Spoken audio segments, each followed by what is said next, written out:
everybody. Thank you so much for tuning in. We have a really great program for you with blogger and author of Travel Light, Laura Holmes, who's going to be talking to us about how to safely travel through with COVID going on. So I'm really excited to listen to what she's got to say. She will be answering questions, so feel free to comment or ask your questions anytime, and then we'll address those at the very end of the program. So find a cozy spot and settle in. We are going to talk to Laura today. Hi, Laura. Hi, everybody. How's it going? Good. How about you? Thank you so much for being here, too. Yeah, thanks for having me. It's, it's fun to talk about travel. We might not be going exactly where we thought we were, but there are still ways to do it safely. So that's tonight's topic. Perfect. I'm excited to hear all about it. I am going to give the screen to you. Thank you again. All right. Thank you.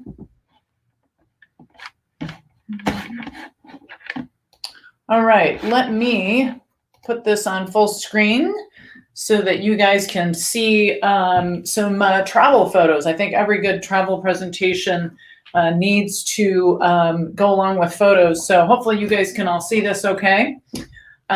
So what, as Leah mentioned, what we're gonna talk about is not just about travel, but things have pivoted and changed. And so really what I've done is, this has been the year to launch a travel book, but the topic is how do you travel and how do you do it safely and what are our options and things to consider. I've been calling this the travel pivot. So that's really, tonight's presentation will be very much about that topic. And it certainly has been a very interesting year to launch a travel book. It's been definitely a running joke with a lot of my friends and colleagues about, nice timing, Laura, to launch a travel book. But I don't think any of us could have predicted the timing for anything that's kind of gone on in our lives. But so Travel Light, what you're seeing is a compilation of trips, and there's 10 chapters in this particular. Sorry about that. I think I just.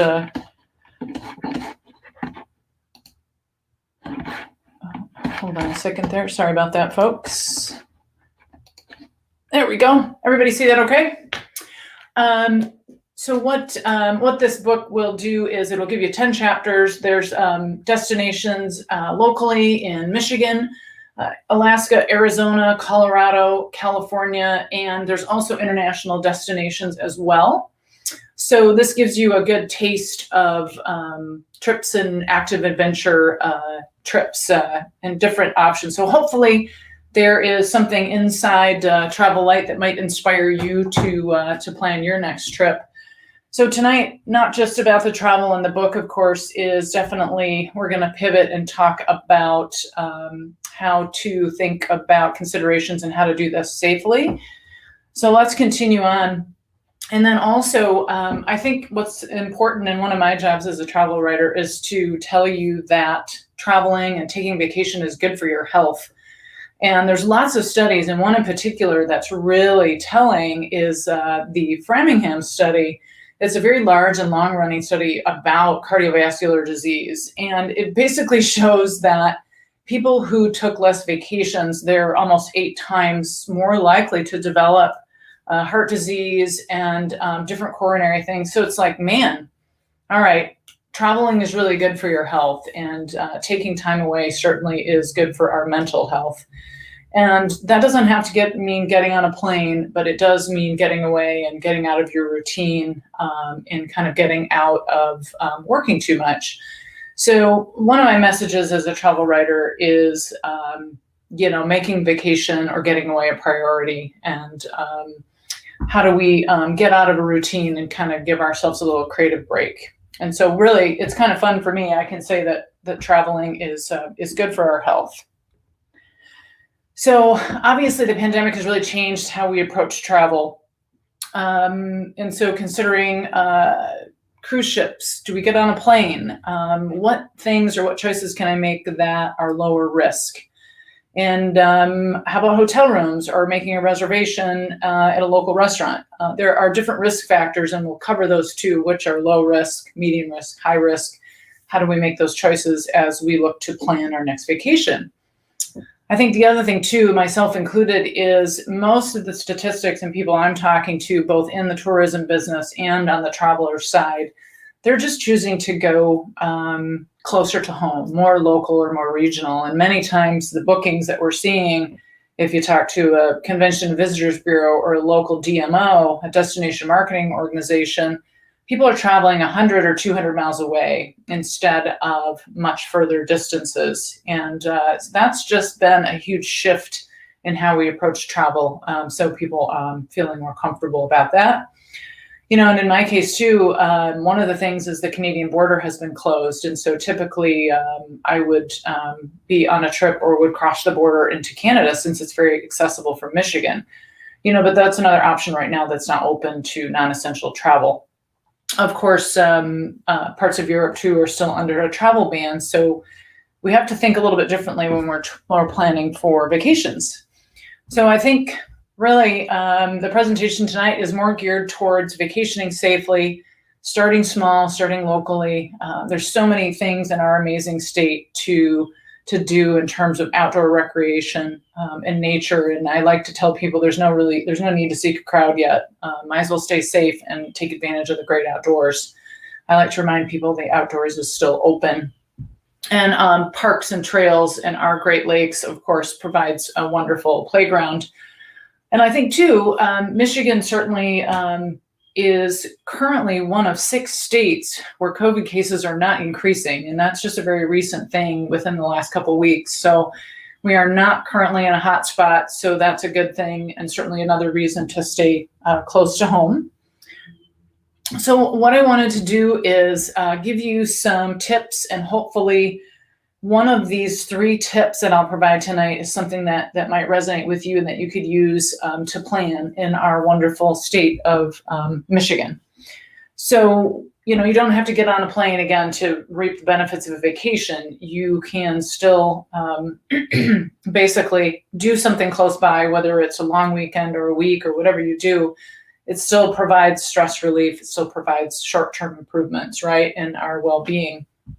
And so what I've got is 3 fun ideas to share with you on things to do right here locally in West Michigan, if you're watching from West Michigan, or in our state as a whole.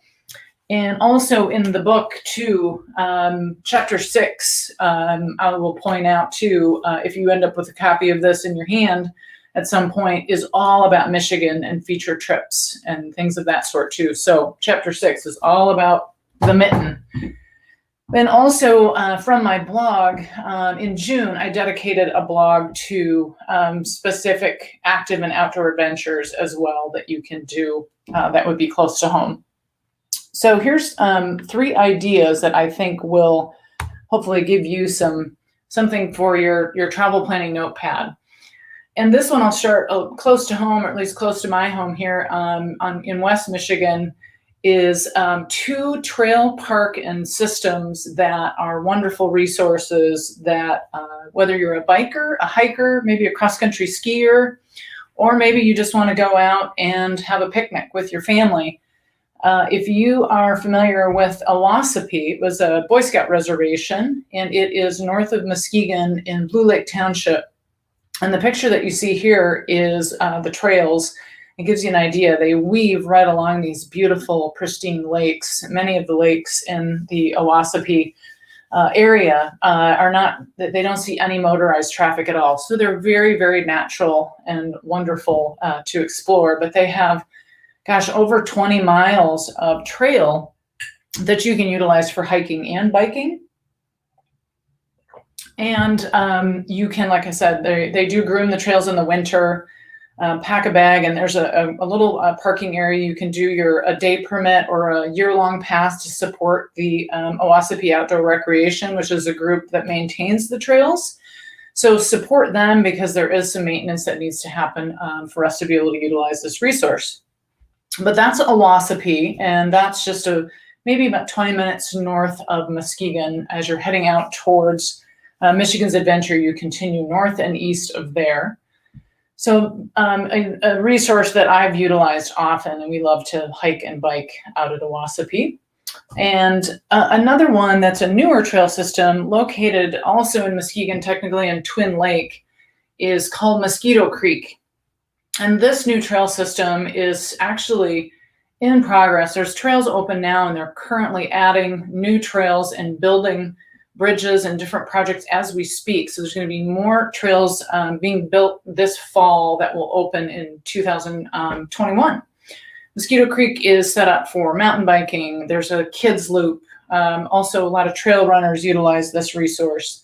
So it is multi-use, and there's at least 3 loops that are done and ready right now. And it is a good track to take kids as well, because there's a beginner loop, which is a green, and then there's also a couple blue loops for more intermediate riders. So that's a new system, and they're continuing to add to it, continuing to add miles. So it's a great way to get out and utilize that resource. It's also connected to the Muskegon wastewater facility as well.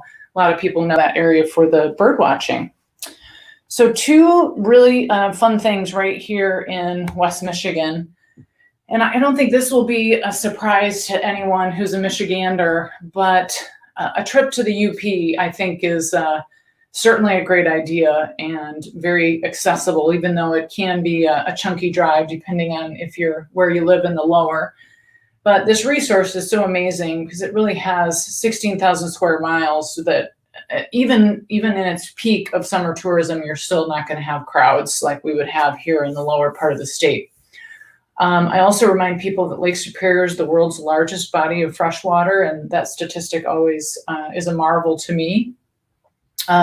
Pictured Rocks National Lakeshore is in Munising area, and that provides a wide range of activities, whether it's families or adventure, outdoor stuff, maybe like backpacking or biking is right nearby. There's some great hikes and beaches. So if you're a kayaker or a paddler, pick a calm day though, if you're going to go out on Lake Superior. And then the picture you see here is actually of Tequamanon Falls. That state park features both the upper and the lower falls. And a fun little tip that I would suggest is you can park at either lot, the upper or lower, but there's a great trail that connects the two. So if you feel like you've got some miles in you, park at one of the lots, and then you can do the out and back hike from the upper to lower falls. I believe it's 3 miles one way, so it is a little bit of a hike, but well worth it. There is a cafe and a craft brewery at the upper falls parking lot, so you'll have that to look forward to. So yeah, so the falls, Pictured Rock National Lakeshore, Porcupine Mountains is another really one of my favorites that is more in the western side of the UP for hiking, backpacking again. That is a wonderful resource also on Lake Superior. And then I also remind people too, Marquette, which is where Northern Michigan University is located. That's a great hub of activity with restaurants and craft breweries. And that's also where you hear about people taking the Marquette Black Rock Plunge out on Presqu'île Park. You drive out and you'll see a lot of people walking out to the outermost point of that. And you'll see people jumping off the 30, 40 foot black rocks into Lake Superior. So, and usually, depending on the time of year, that can be quite a frigid plunge, but it's definitely fun and well worth it. And suggest doing that if you haven't had a chance.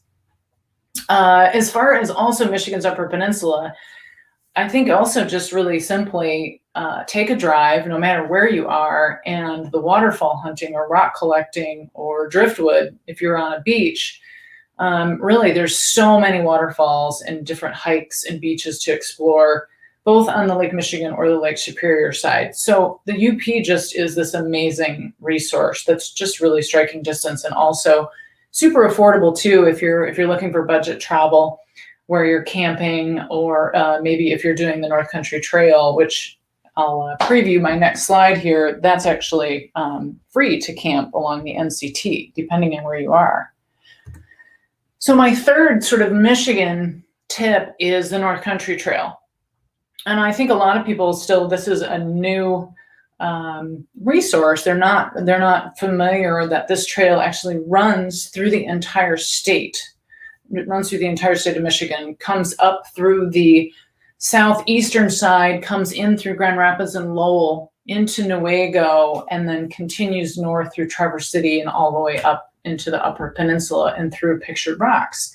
So it's this amazing through trail resource that I'm not sure that everybody is aware of its origin. It's obviously it was a congressional trail, much like Appalachian Trail and the PCT. And this actually goes through 7 states. It starts on the East Coast, goes to the Midwest, up through the UP, through Minnesota, Wisconsin, and actually all the way to North Dakota. So this through trail, hikers, bikers, backpackers, right? You can utilize this. And what's fun is along the NCT, you can actually backpack, which is what you see me doing here in this picture. And there are areas where you can pitch a tent as long as you are so many feet away from the trail and a water source. You can do a several day or a week hike if you wanted along the North Country Trail. So it's for more information about how to get to the trailheads and a place to park and to access, just go to their website and check that out. And there are sections specifically where you can ride a mountain bike or ride a bike, but not all sections of the North Country Trail are open to biking. So you just do need to check out that information before you go to make sure you don't want to bike in an area where you have wetlands and things like that. So that's the North Country Trail. So I'm hoping and trusting that of those 3, there was hopefully one item for each of you that might be something new or had an idea you can weave into your outdoor, your adventure, your vacation routine. But getting back to the topic of how do we plan these activities or plan a trip or plan a weekend and do it safely. And so there's lots of sources. This one happens to be NPR, and it basically ranks different things that you would do this summer and fall, and how are the risks. Eating indoors at a restaurant is still considered medium, but if you're doing outdoor sitting, then it goes to low. Visiting a beach, no surprise there, is very low risk. And again, avoiding crowds is the theme here. So outdoor celebrations or a wedding, obviously the more guests you have, the risks go up. Public restrooms are considered low to medium risk, so bear that in mind. Hotel stays, there's lots of procedures in place that are really keeping our hotels and VRBOs and Airbnb stays safe. So that's low to medium. Haircut is still showing as medium to high. And obviously nightclub or bars, those are high risk. Of course, no surprise there. And then camping and exercising outdoors, low risk. So again, you'll see a lot of the content that I've been doing with my book and blog is very much right now related to trying to stay low risk. So a lot of outdoor adventuring going on. Since March, I've been outside and on my bike and doing that a lot. The other huge trend, of course, is people are taking road trips and they feel more safe in a personal vehicle or an RV than potentially flying somewhere or driving somewhere, maybe staying in a hotel. There obviously are some risks there, even though in some cases they are quite low. It's something that you have to be personally comfortable with. So what I found is a lot of people that I've talked to and friends and family are camping or glamping. So the picture you see here is backpack camping near Pictured Rocks, but I've also recently been with friends who've had a 32-foot RV, and we were, had all the things that you could ever want, TV and stocked refrigerator, and so we call that glamour camping or glamping. So those are great ways to experience a road trip, whether you drive somewhere and camp, car camp, or RV camp. But again, everybody's feeling, I think, more safe utilizing a private vehicle. So RV sales and related, they've really dramatically increased a lot. So what I did want to do is give a little bit of an overview of what you can find in Travel Light in the book. There are chapters dedicated to different activities and, of course, different regions and states. And a couple of them that are pictured here is chapter 3 and chapter 7. And these were actually alpine skiing vacations, but they would also be great destinations for summer and fall as well. One of them is Steamboat Springs, Colorado, and then also California and Nevada. So the picture you see on my right is Lake Tahoe area, or the Heavenly Ski Resort is where that photo was taken. So that's chapter 3 and chapter 7. And the book itself is about an adventure on skis and snowboards in both cases. And excuse me, but I have been to Colorado both in the summer and the winter, and would highly recommend both of those states for either season, whether you're road tripping or whether you've chosen to fly. A couple other chapters. One of my favorite destinations is Alaska. I've been there several times, and it is such a wonderful place if you like to paddle or hike or bike or just sightsee. The national parks are amazing in themselves, and I think most people have heard of Denali, so that you can, which is related to, of course, Mount McKinley. But there's another great national park that we went to, which is shown here in the photo, which is Wrangell St. Elias. A little bit lesser known, but wonderful. And there are so many wonderful glaciers and peaks to visit at Wrangell St. Elias. And it is just more east of Anchorage instead of north, instead of heading to Denali. But Alaska is great because 17 of the 20 highest peaks in the whole United States are located in one state. So if that's not motivation enough to visit Alaska, it's really amazing. And also for fishermen too, I would recommend that, even if you're a novice and you want to learn to fly fish, whether it's fly fishing on a river or halibut on the ocean off of Seward. The fishing experiences were absolutely wonderful, kayaking and biking and hiking. And we would always joke that Alaska has a scenic pullout on every road about every 50 feet, which means it's really difficult to get anywhere. Another favorite of mine is Southwest, so Arizona, and there is a chapter dedicated to lots of Sedona area experiences, which are pictured here, and then of course some experiences hiking down into the Grand Canyon. So if you're interested in a day trip version of the Grand Canyon, where you actually hike down into the canyon, there's a little bit of information about that hike in Travel Light as well. And again, continuing the theme of giving you ideas of places to go, but also things to consider as travel will most likely and has changed pretty dramatically this year and into next year. So we talked a little bit more already about people are more comfortable in their personal vehicles, right? So flights and cruises are still certainly very affected, and those are going to take some time to recover as we move into the end of this year. So private travel is on the rise. Cruising and airline industries, obviously that's continuing to change, but slowly. Attractions and theme parks and museums, obviously places that draw crowds, those have all attempted to reopen in different ways, but you just need to be cognizant of that and be comfortable in that situation and make sure you understand their new protocols as well for capacity limits, which is how most places are operating. Certainly a big change as we've traveled this summer has been restaurants and dining out. We've certainly sought out patio-based dining. Obviously, that's a much lower risk situation than dining inside. We've done both, but why not experience summer outside and on a patio? So that's been what we've sought out. And with the capacity limitations in restaurants, it is important that you call ahead and know what their rules and regulations are, if they take reservations or if they don't. So, but we do want to patronize and help that industry out. They've certainly been so hard hit.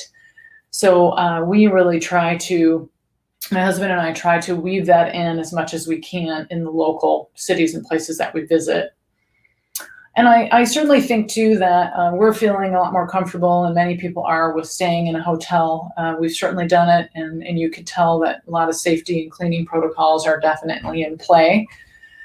And then I think the biggest thing is certainly as we're planning, it's really difficult to plan around events, whether they're music festivals or different things like that. Those just are, for this year, pretty much everything's off the table for that. And we have to look into next year for larger events, right? I was on the board of Michigan Irish Music Festival, and unfortunately, I'm on the planning committee still, and unfortunately this year we had to cancel that, and we did some virtual programming, but that's just one example of a large-scale music event that's held in Muskegon every year.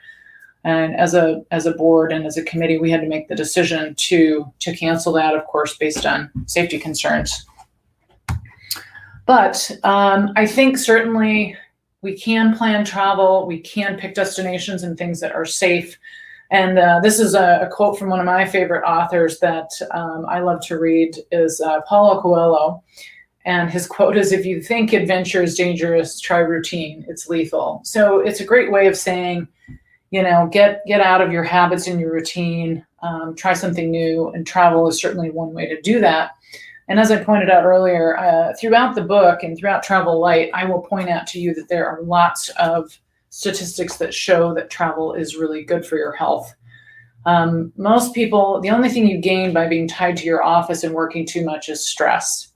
So there was definitely a huge correlation in many of the studies that I've read, where if you're not using your PTO, your paid time off days, those are the people that are feeling very stressed and overworked. So utilize that resource that you have. If you've got PTO days, you should take them. I do talk to many, many people that tell me that they don't utilize all their PTO days and they actually leave some on the table.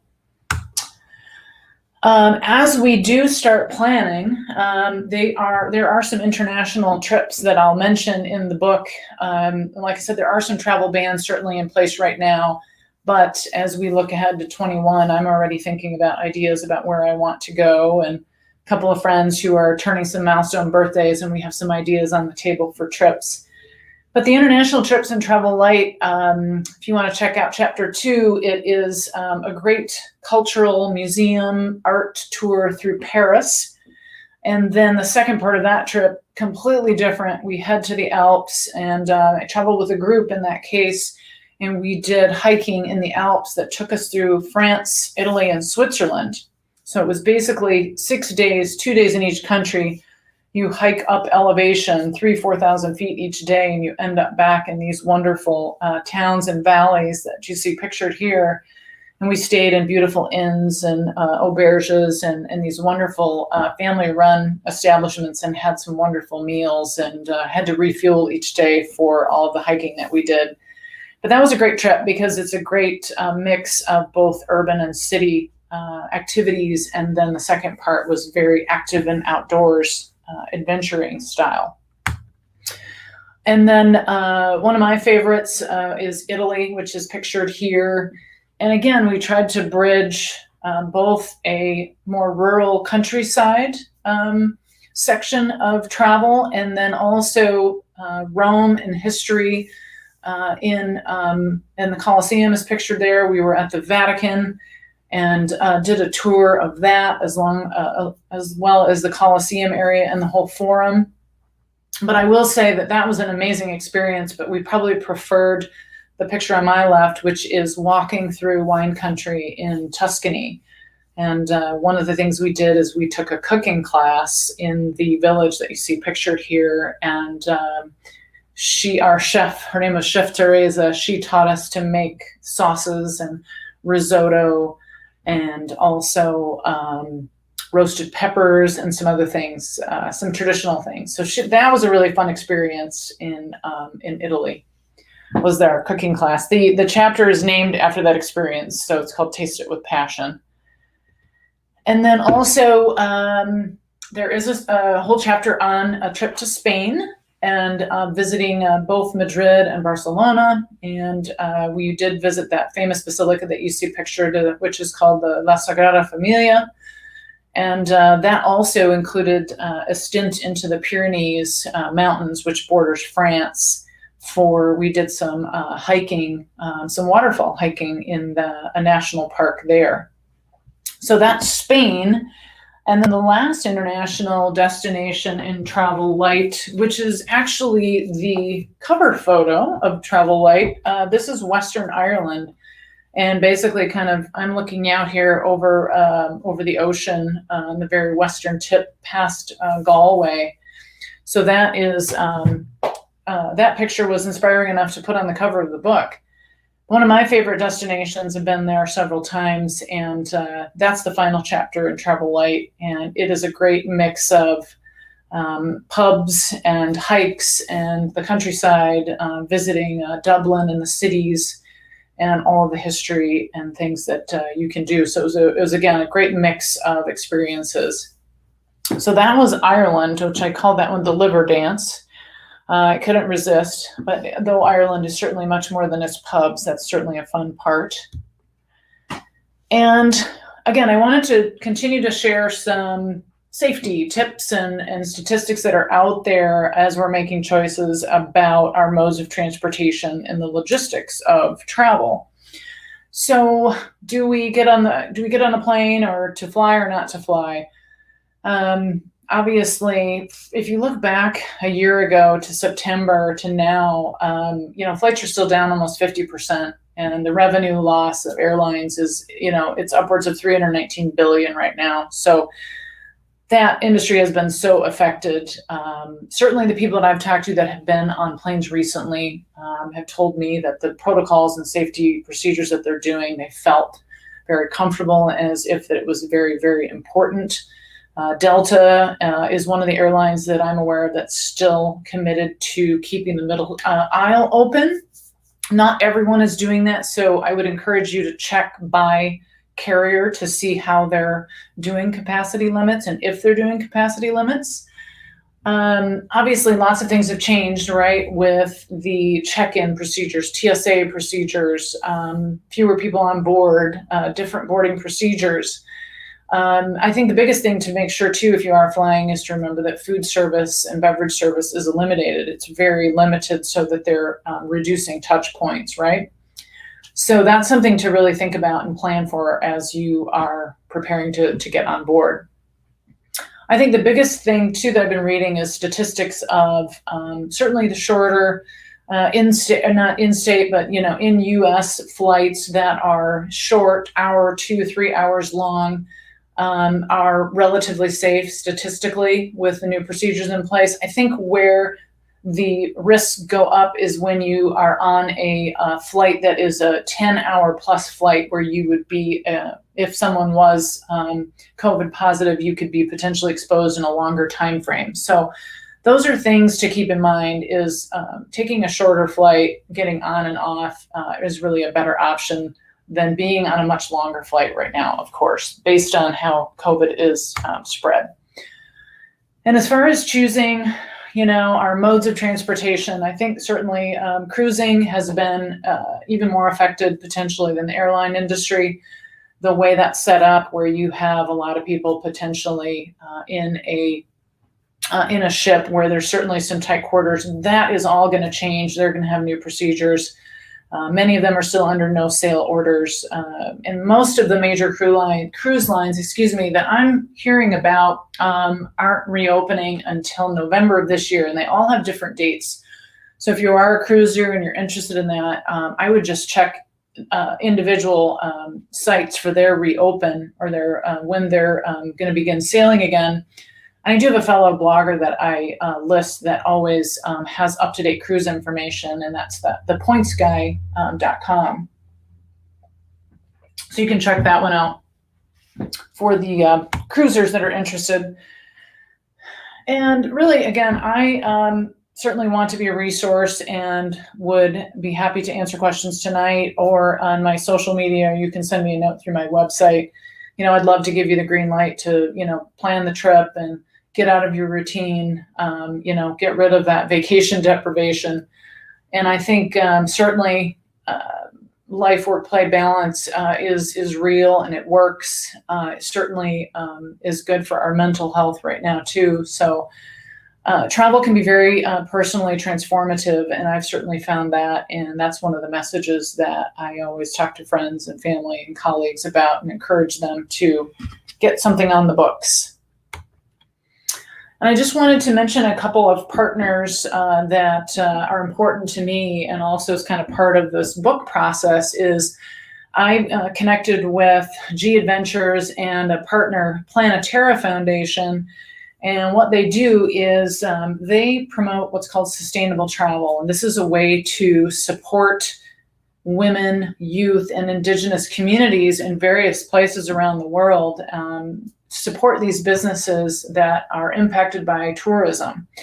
So what they do is G Adventures will potentially support Planetara and these 85 different social enterprises around the world, and it helps maintain the local economy and support tourism in good ways and support those local businesses.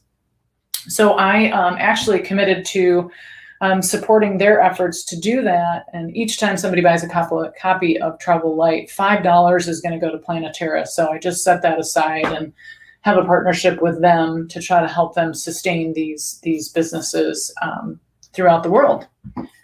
So that's G Adventures and Planetara.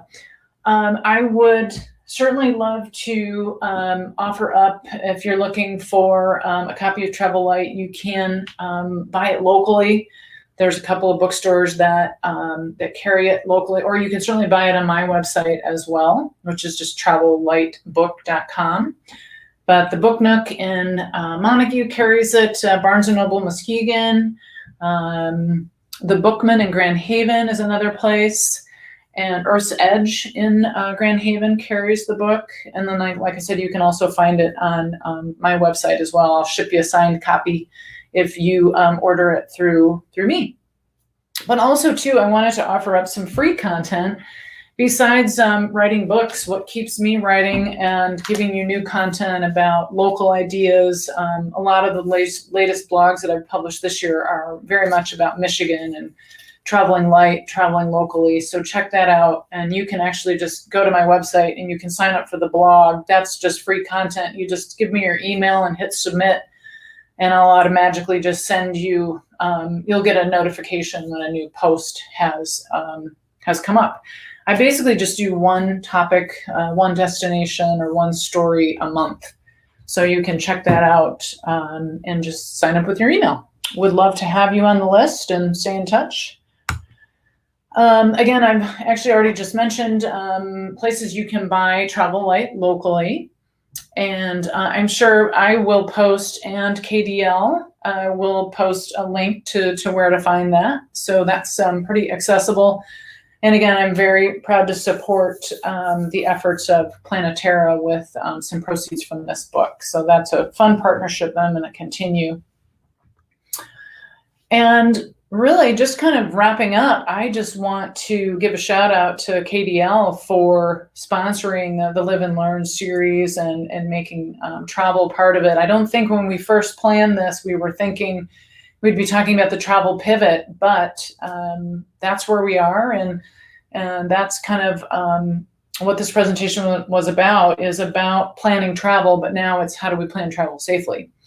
So the photo you see here actually is another Michigan photo. This is us looking out at Lake Superior. This is from a bluff up near Marquette in Michigan. So, and lastly, there's a couple places you can connect with me besides the website for the blog. I'm on Facebook and Twitter and Instagram. Mostly you can just find me under Travel Light Laura. So just look that up and you can find me there. So I'm going to kick it back to our host so that if there are questions or things that have cropped up, or destinations, questions about the book too, I know we've got a little bit of time left. I try not to talk too much and hopefully open it up to other people. They can tell me where you're going next. So how do you pick where you're going to go? What inspires you to pick your destination? Well, that's a good question. Well, many times instead of just, because I actually keep a list. You're sure you're not surprised by that, of places that I would like to go. But I think what's fun is we started a tradition a while back of, like, when you turn a milestone birthday, I have a group of adventurous friends who said, okay, well, if you turn 40 or 45 or 50 or whatever it is, you get to choose the destination and a group of us will go with you. And so we've done a couple of these, and a couple of friends, like one of them said, well, I want to go to Austria and Germany, and I want to go to Oktoberfest. And I'm like, great, let's plan the trip. And then I have another friend who basically said she wanted to do an Australia trip for her birthday. So to answer your question, I think sometimes the destinations are maybe a family or a group. Some of the more shorter weekends or shorter stints, I think, tend to be things or ideas that like maybe my husband and I or a friend might come up with, or it's like a girls group, or like, hey, let's do a golf and a wine weekend or something. But usually it's conversations where, somebody has an idea, and then I'll maybe do a little planning and send them here's the idea, and get the ball rolling. So a little planning. So how much time would you say on average would go into a regular length of a trip, whatever that may be, like say, for instance, a week? Oh, you mean how long it takes to plan it? I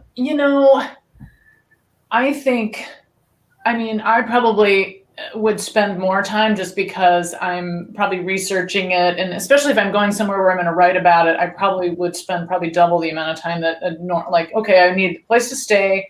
What do I want to see? You make your reservation and kind of plot it out logistically, but, so you really only need a couple of hours, especially if you're planning somewhere, say, you just need lodging and some reservation stuff, say for a trip in Michigan. I would say when you're doing international or say a group trip, that is a lot more time because, there's things like travel insurance, other logistics like, okay, I've got my airline ticket, but then now I need to consider train and or other hotel and say in multiple locations. So those get more complicated, and that takes a lot more time. But I would also suggest too, if you don't want to do the planning process yourself, what I've done is many of the trips that are in the book, we utilized like an outfitter or a group company. Like I mentioned, G Adventures. That's one of many, but they'll have a guide. They give you a base itinerary, so you kind of know what's happening. And then really you don't have to do much planning other than, you've got your plane ticket and you do this tour. We just did this recently with Chile and Argentina at the very end of 2019. And we have what's called a CEO, a Chief Experience Officer, is their fun, cheeky little way of calling your tour guide. But in trip, you could pick or add something, or they would make a dinner reservation for you. So you have this base itinerary of the main things that you're going to do, the main activities, and then you can add things, smaller things as you go.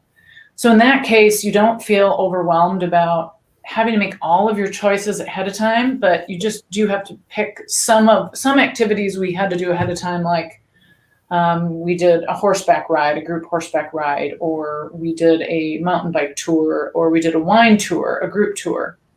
So we had some of those things booked ahead of time, and some of our restaurant experiences and even other tours. We went to a spa one day, and that we just did same day. We were able to book that the same day through our guide. So group travel is an interesting way to do that, especially if you're somewhere maybe where you don't speak the language. You want someone sort of helping you. That has been great, and it's a wonderful resource instead of just trying to plan it all and muddle through it yourself. I think everybody has a different comfort level, right? Not everybody speaks French or Italian, or in many places that doesn't matter. Many places, there's almost always English speakers, but you can't always count on that.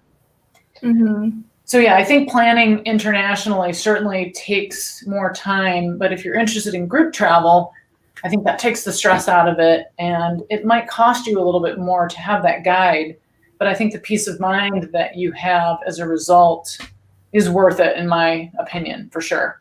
Yeah, absolutely. I know for instance, I get overwhelmed just thinking about planning a trip. I'm like, I don't know. That's too many choices.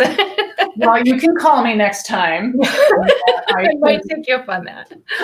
I can help you out. It's like, well, a lot of people are like, well, is it Airbnb, or should I stay in a hotel, or should I stay in a B&B, a traditional B&B? And I think the answer differs depending on where you go. especially if you are in Europe. I think you hear a lot of stories about, oh, hostels are not very good or they're not very nice. They're very low end. Well, that can be the case, but some hostels are wonderful and nice and very cozy, and they're more affordable. But you just have to know the nuances, right, of where you're going to be. Okay. Maybe in Michigan, we clearly know the difference between a motel and a hotel and a resort. Everybody has their comfort level. You gotta pick your poison. Right. Absolutely. Yeah.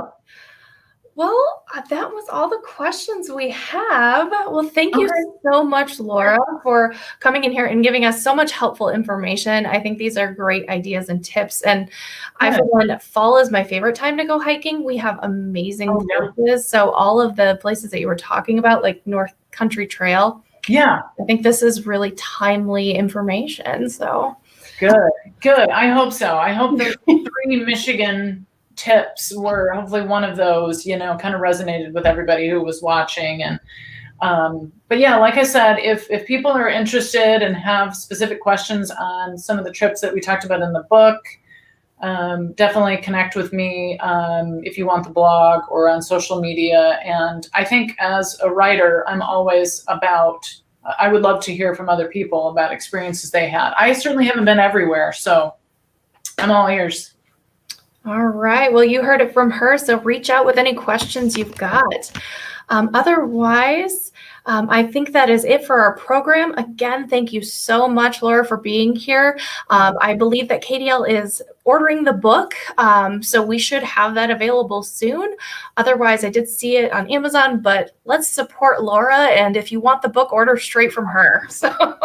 Yeah, thank you for that. Or there's a couple of local bookstores on my website. If you want to support a local business, do that. And then, Leah, I'll connect with you on getting you guys an extra copy for the library for having me. Oh, perfect. Well, thank you so much. All right. Well, everybody, you have a great night. Thanks for tuning in tonight, and go and improve your health, use your PTO, and go hike the trails in Michigan. All right. Good night, everybody. Yep. Cheers, everybody.